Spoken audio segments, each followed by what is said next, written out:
Hello?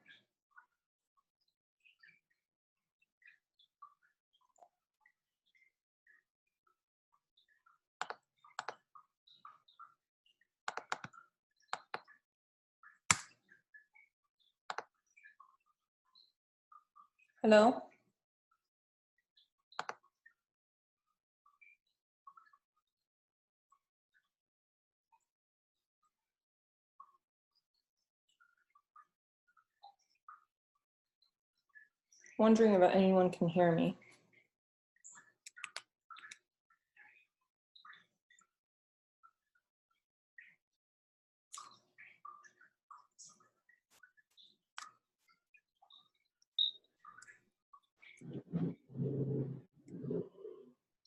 Is my audio okay? Does anyone hear me?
Can anyone see my screen?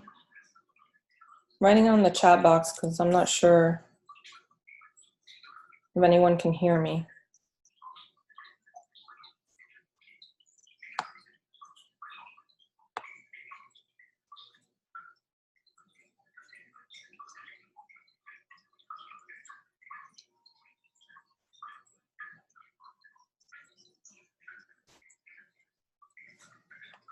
Okay, good.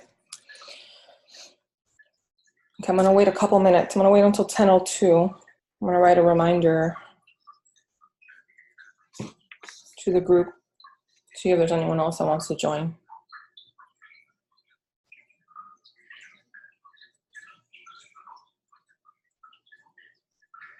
Is it Hadil and Yash?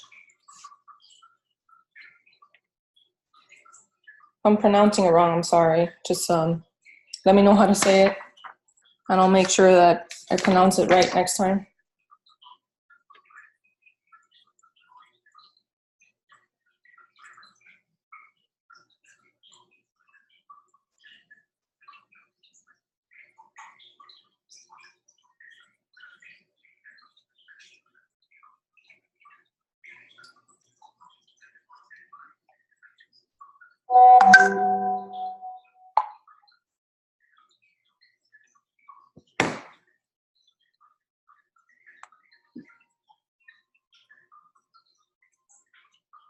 Okay.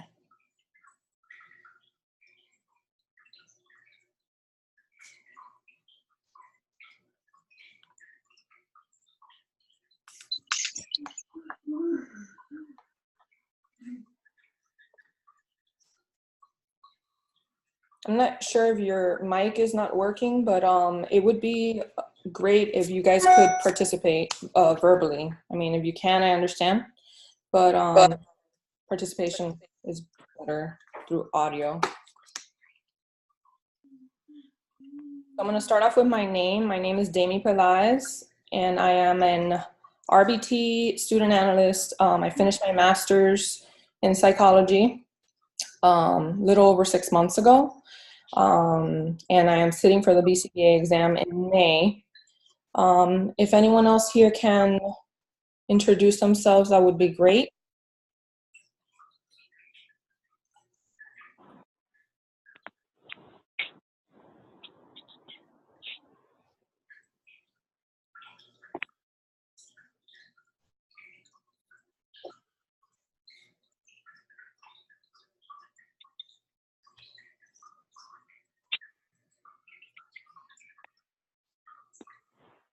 I have 5 participants. If anyone can introduce themselves, that would be awesome. Hi, this is Parvati Badoni.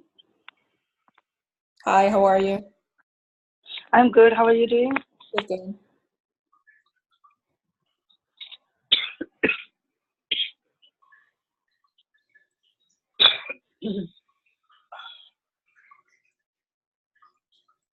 All right, I guess I'm gonna move on. Not sure. I hope everyone hears me well. All right, next we're gonna go into a disclaimer that we've gone through many times, but I'm gonna still read it out, make sure everyone knows the rules. The study group was created by and for students pursuing a BCBA, BCABA certification. None of the members are BCBAs, BCABAs at this time. The discussions, collaboration, questions, and suggestions during this meeting are meant to help all members have a better understanding of the BACB 4th edition task list concepts. However, the team leaders, we are all students, and all other students are responsible for verifying the accuracy of the information provided during each of the meetings for their own understanding to successfully prepare for the BCBA exam. It must be known that as students in the field of applied behavior analysis, we must act in a professional manner and ethical manner at all times. So we are not allowed to discuss exact test questions. Anything taken from other mock exams, we can ask questions about them, but not discuss the exact question. So you have any doubts about anything, we can go over it, but we can't go over the exact questions. We can't also go over paid resources or any kind of client information. If we're gonna go over a book or go over something that was made as a free resource, we have to give credit to the author.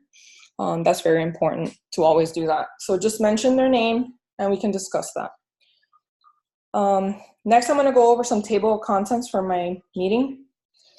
This is the order that I'm planning on going over, just because in the other meetings I've been noticing that we've been focusing more on the graphs. So I wanted to go over everything else that's on task list B, which is experimental design. If anyone has a question about anything else, I would rather go over it now or at the end of the meeting. If you have any questions about multiple baseline or alternating design, changing criterion, anything like that, we can go over it now. If you kind of understand it, we can just skip on and go over the other parts of the task list. So if you have any questions, please ask that now.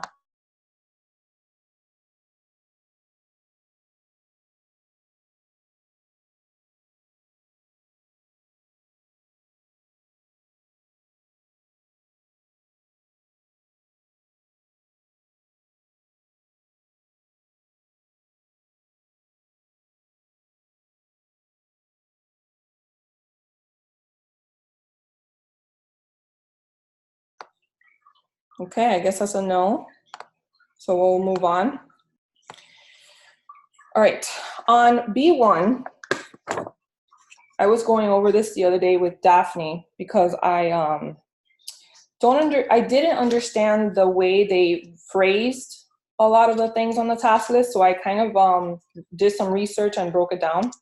But for B1, my question is, what are the 3 ways, and this is simple, this is foundational knowledge, at least this slide, so if you guys can, I just want to make sure you guys know all of this. And for the ones that don't, we can go over really quickly. What are the 3 ways to remember the 7 dimensions of behavior? Does anyone know? Yeah, get a cab. Get a cab. All right, there's a Yeah, or bat cage. Bat cage. back cage. Okay, and there's one more. I just you trolled. All right. Does anyone else know? There's one more. I kind of don't like the third one, but there's people that like it. So, anyone know? Okay, the third one is ABA Tech Geek. Oh yeah. You're right. All right. But I don't need it, so I don't remember. Yeah, I don't use it, but there's people that do. Good, You might think about it and remember it. but it is good to remember, know everything. Yeah. All right. What are the 7 dimensions of behavior? Just list them. Then we can talk about examples. Okay. So bat cage: behavior, applied, technological, conceptually systematic, analytic, generality, and effective. Very good. You write faster than I type. Yeah, what? You talk faster than I type, but that's good. Oh, I'm sorry. No, If you want, I'll go over again. No, that's all right. Because I was remembering it, on my finger. I know. You're doing it with the acronyms. That's why they're great. That's why they're great to know. All right. When it comes to the 7 dimensions of behavior, let's go over them with examples. If anybody can, I have how many participants here? Let's see. 1, 2, 3, 4. Can someone besides Pavarti give one of them? It can be whichever one. It doesn't have to be in order. Does anybody know any of them?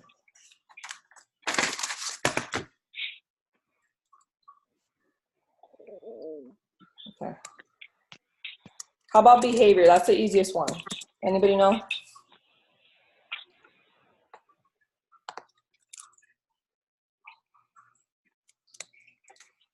Observe.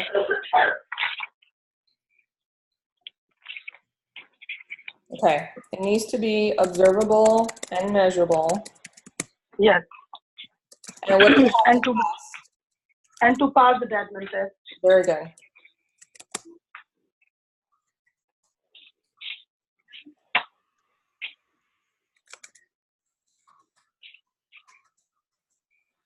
Right. Does anybody know analytic? Analytic. What is that one? What do we have to do with that one? You can say it, Pavarti, if you want. It's up to you. Yeah, so analytic, first of all, I remember as known as functional relation, experimental, control, and causation. So as it's saying functional relation, we should just focus on IV and DV. So that's a super easy way of remembering it, that there is always a relationship between the IV and DV. We can see the correlation. Okay, so what I shortcut for me. What I have for that is my emphasis for analytic is database. So yeah, correct. Right. So it has to make you have to be able to have data to make your best judgment with the result. So I'm gonna put database. How about with conceptually systematic?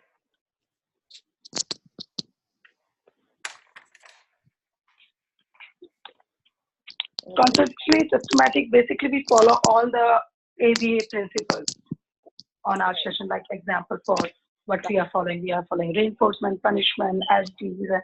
So we can see on the scenario something will be there about the principle of ABA. All right, perfect. That was perfect. Yeah, exactly what she's saying, that it has to be it has to go through the principles of ABA, and it has to be research driven. So whatever we do, we can't have an intervention that has to do with, for example, diet based, unless we found it on a research article that's ABA. We cannot. we have to make sure that it's ABA driven and that it's following the principles of research. Okay, how about with applied? What does applied mean?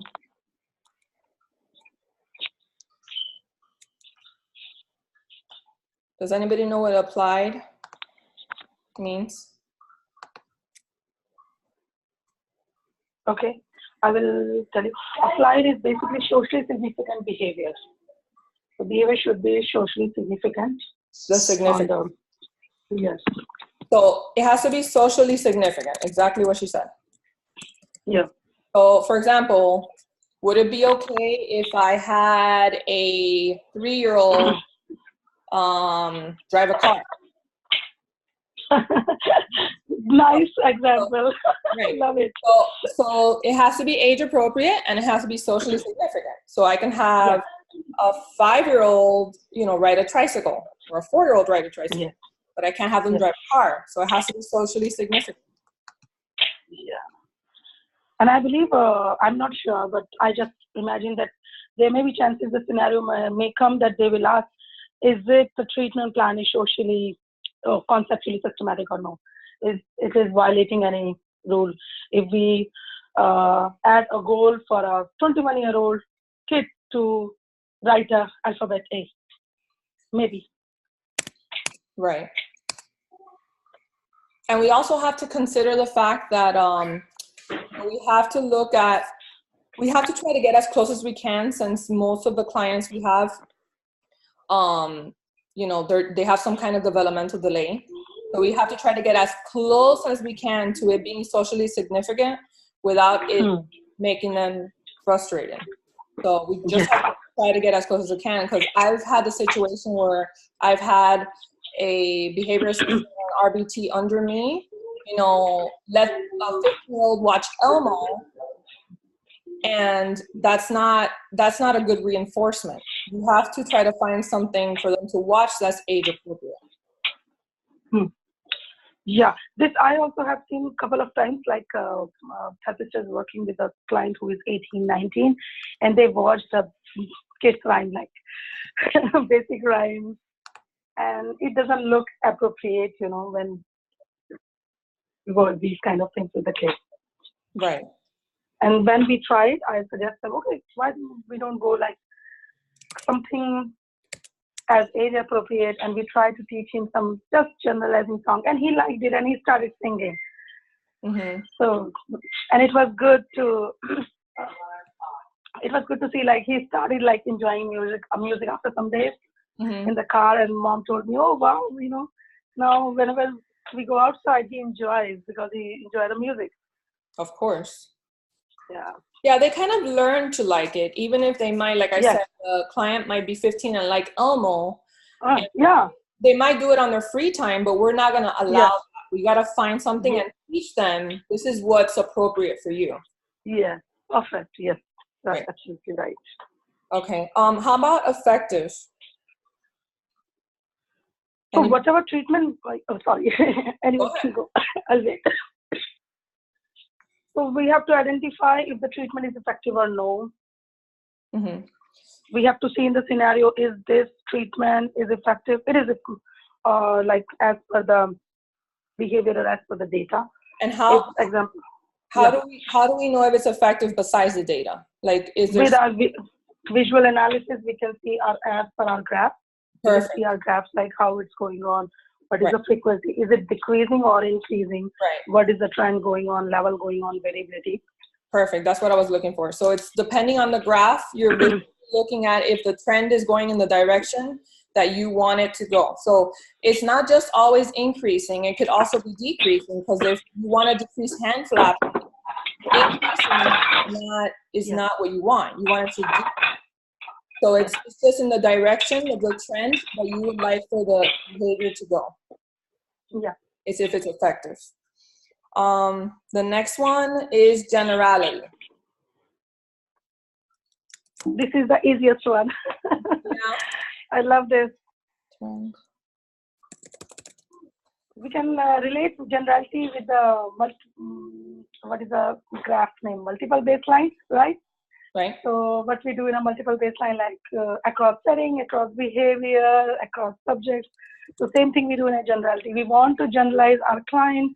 Whatever we are teaching him, he should be able to generalize the skills everywhere. If I'm teaching my client to attend session in an ABA session, he should be able to attend the session at the school as well. Or if he is going for any other classes. If kid is mending from me, he should be able to mend with the mom, because sometimes it happens, the kid, they mend very good with the supervisors and therapists, but they don't mend with the parents because they give free access to the item. Perfect. So there we have to teach our clients like how to generalize, and as well as we have to provide a parent training to the parent to make them understand what is generalization, why it is needed. Right. That is very important part. So the example I have for generality is riding a tricycle.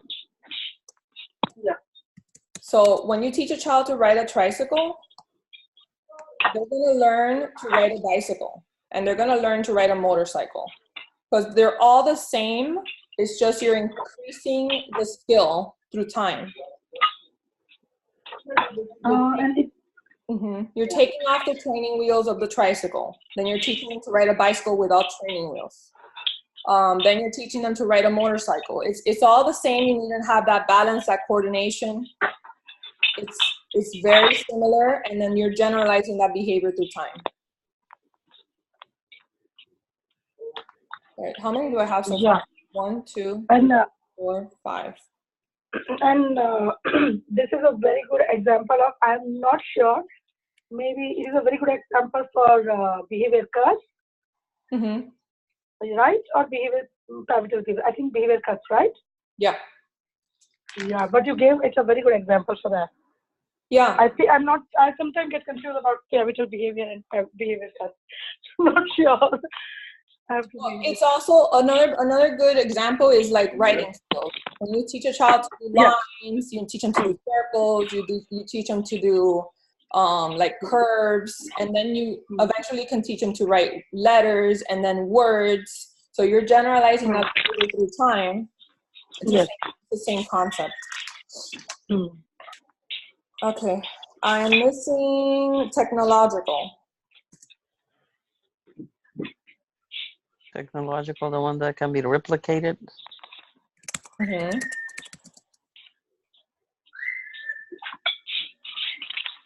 So you can replicate it by looking at the data or the the definition. So you can just write, like, explain the intervention in a way where anyone can understand. So they can look at it and they can follow it. Yeah. So if you're explaining something to a behavior analyst, you can speak in technical terms. But if you're speaking to a parent, you have to speak in a regular way so that they can understand you. They can understand it, yeah. You just have to be able to explain something so that they can repeat it, and they can continue the intervention. Yeah. And then you can have successful results. Yes. Okay. As for the PTBA, the simplest way to remember technology should be like a recipe. So it should be the same recipe for everyone. Right. That's a great example. Yeah, because it's in a PTBA. I like that example. I've never heard that one. Thanks. Oh, you can check in PTBA, past the behavior example. This is the example they gave. All right. Am I missing any? Let's see. 1, 2, 6. I have 6. I'm missing 1. Does anyone know? We did technological. We did. Did you put applied? No, applies there in the bottom. Conceptually systematic, I think, is the one we're missing. Conceptually systematic. I think we did conceptually systematic because we discussed about. Oh yeah, we did. The principle of behavior. Write it down. Okay, so it's you said the principles. ABA.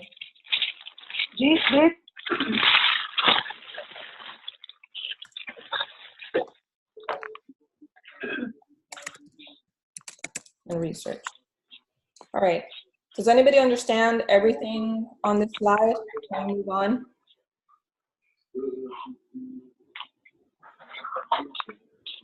All right. Okay. For B2,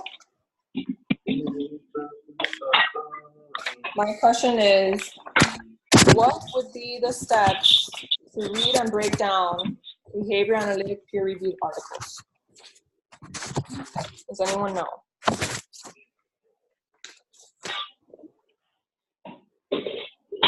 Can you repeat your question, please? My question is, what are the steps to read and break down behavior analytic peer-reviewed articles?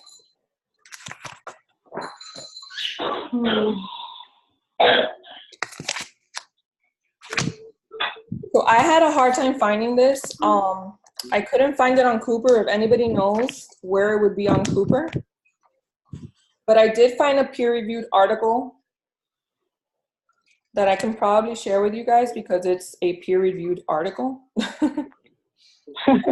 Okay.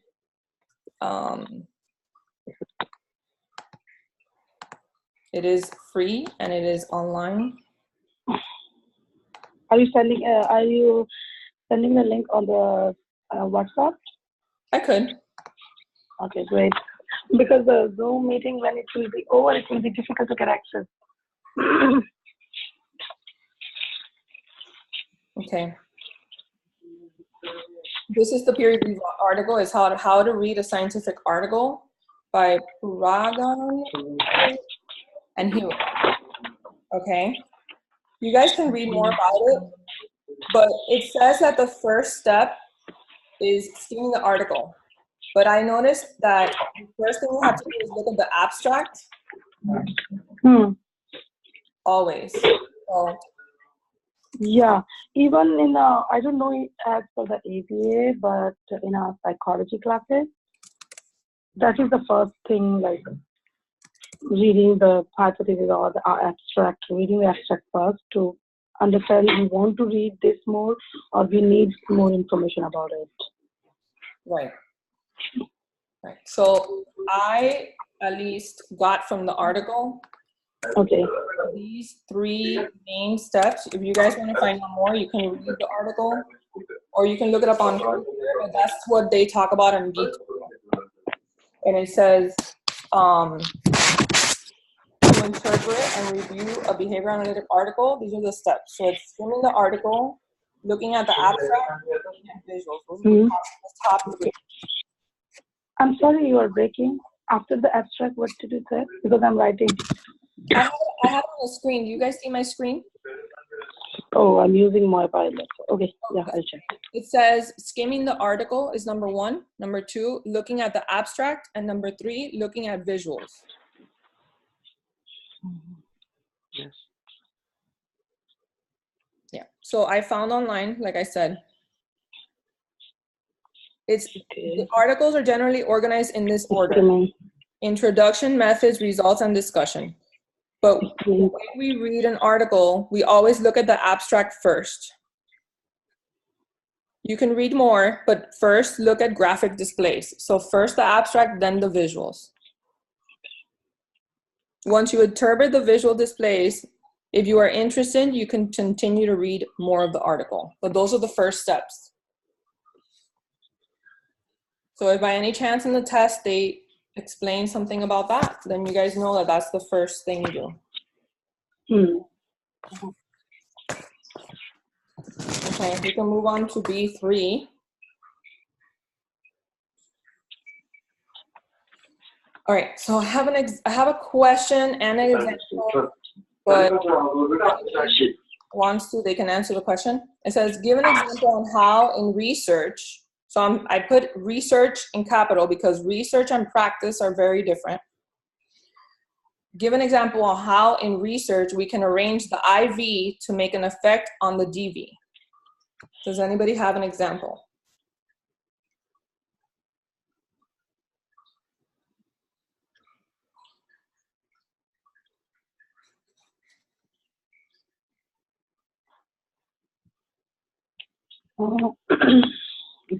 I don't know how to answer that.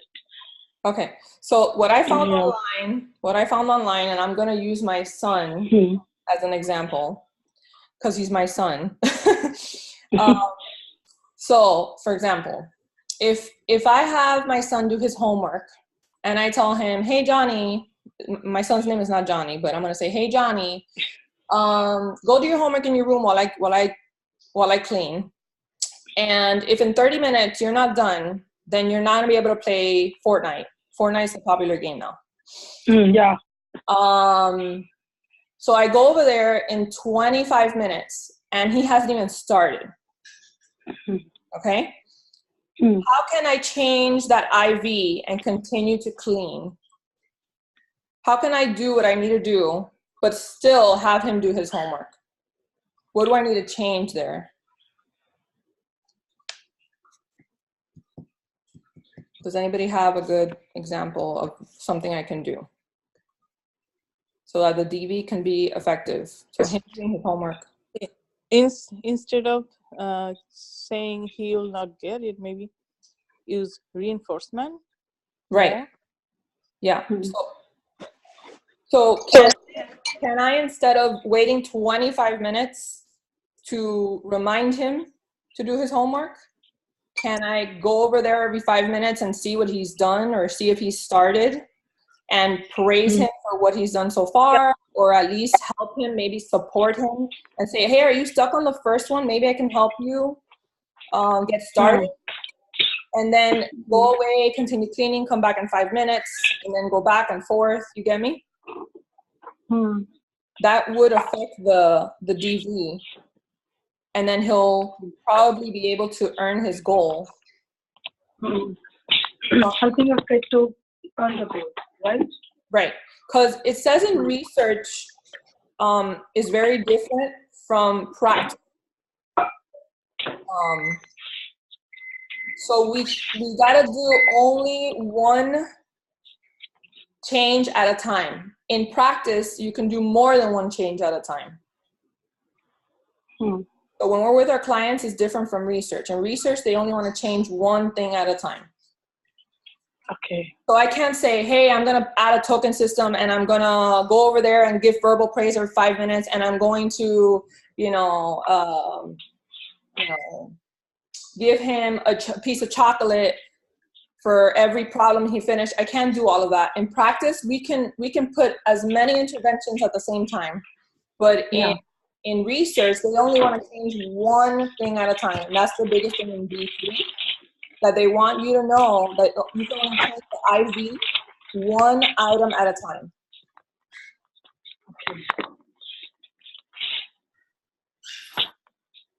Only one. Change one variable at a time. That's the biggest thing for B3.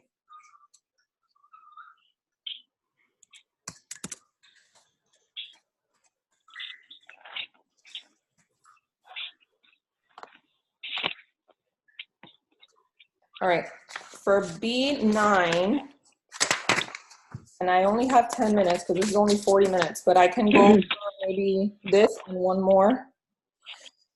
For B9, it says use combination of design elements. Last week, I was talking to Daphne about, on the Sunday meeting, about this, and I was getting very confused because there was a member that was saying, "Oh yeah, you could put a multiple baseline design and an alternating treatment design in one." And I was like, "What?" It is not saying that. I mean to say, as per the ABA, they don't want these two designs to be together. They want one graph and then like DRO or DRA or extinction, something like different things to mix, not like the two experimental design. Right, that's what I thought. But I did some research and I actually found that it does exist. Oh. Yeah. It does?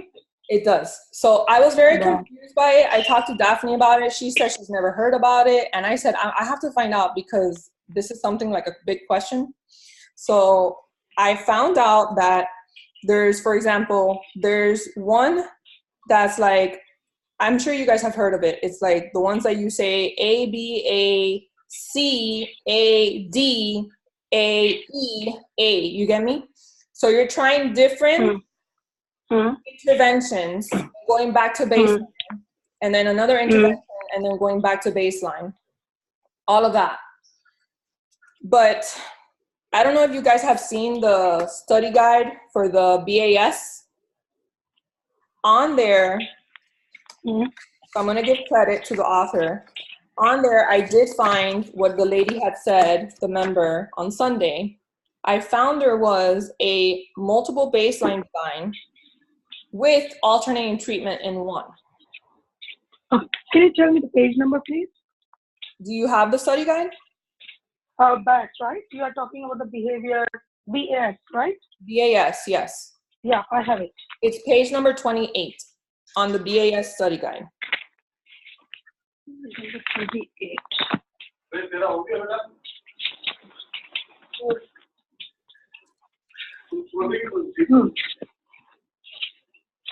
Just a moment, I'm opening. It is not showing the page number. I don't know why. It shows it on the top right hand side.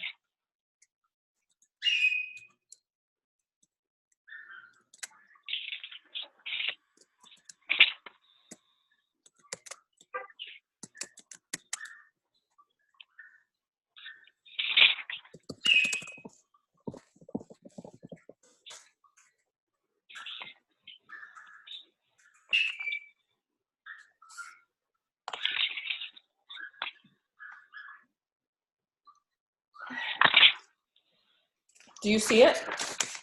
I don't know why while printing it didn't show me the page number. What is the heading? The headline for the? It says, it's a graph that says self-injurious behavior. And it's after, you know, they're divided by the task list. So it's after B9.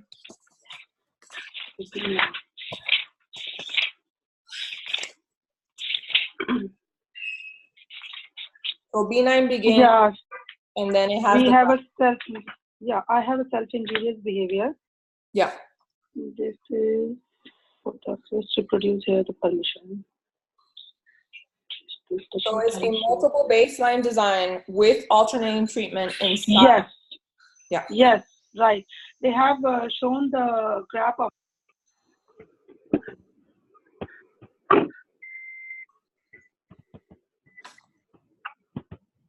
Right.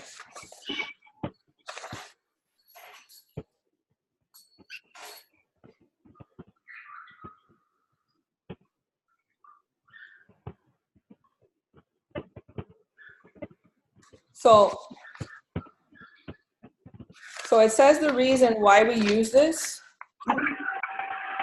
If you want to try different treatments, because you're concerned that the effect won't work.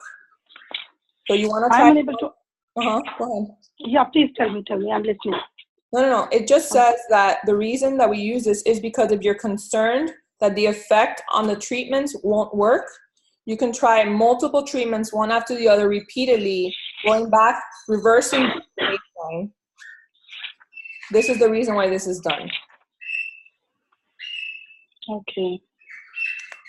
And then it also mentions that you're going to use probes over long periods of time. So you're going to probe the client to figure out which behavior is, when the behavior is maintained during what intervention. Okay.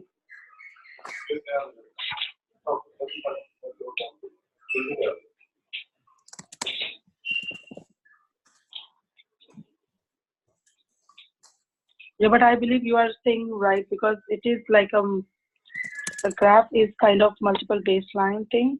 Yeah. How it is visually, and they mention alternating treatment at the top. Yeah, it's the alternating treatment is inside of the multiple baseline. Yes, you're right. That's why I was getting confused what they are doing. Okay. So I believe I have to print out again because my print is not good. That's why some lines are cutting. So I'll print out again and then I will go through. I'm writing note for me, page number 28. Right. I didn't know this existed until Sunday. that she mentioned that, and I said I have to do some research because I thought that wasn't even possible. And there's a lot of people that you ask them and they don't even know. Yeah, because we never study about that. They always saying that they never say that two experimental design we can use together, like in this way. They said like something else, like one experimental design and then some other stuff we can add. It's good to know. We can do some more research about it because it may come an exam, or maybe it's a new thing. Maybe. I mean, I just wanted to make sure that I mentioned it to you guys because I myself just learned this. And this is important. At least we know it exists and we know why they use it. Yeah, thank you so much for sharing. Yeah, you're welcome. So I only have 2 minutes left. If anybody has any questions, we can go over that now. And I can tell Yanis Bell, which is the next meeting for tonight at 10 p.m. Eastern time. I can ask her if she wants to go over B10 and B11. Because I don't have any more time. It's only until 10:40. So if anybody has any questions, feel free to speak up. I don't have a question, but I have a request. If anyone can share the free questions about it on WhatsApp, and we all can try on the dimensions.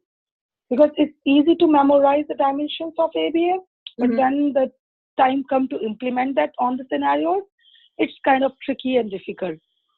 Yeah, you know what? I was thinking about for my Saturday meeting to just ask questions the whole meeting. Cool. That will be great. Yeah, so that's what I'm gonna do for my Saturday meeting. But I want to make sure that Yanis Bell goes over what's left. The only thing we have to go over is B10 and B11. That's pretty much it. Okay. Yeah. And I'll just wrap it up with questions. Okay. Yeah. All right.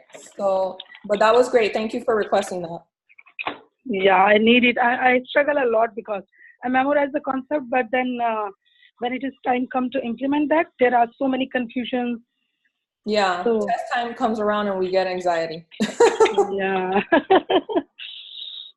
All right. Anybody, if you can't speak, I can look at the chat box if you guys have any questions. I only have 1 more minute.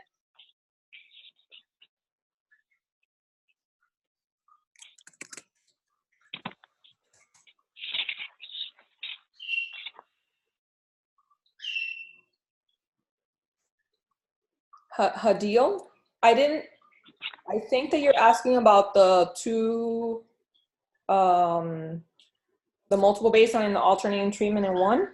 I didn't think it was possible either. Trust me. So until I did my research and found it, I didn't think it was possible. And I just found this yesterday. But since Sunday, I've been doing research. I did research every single day.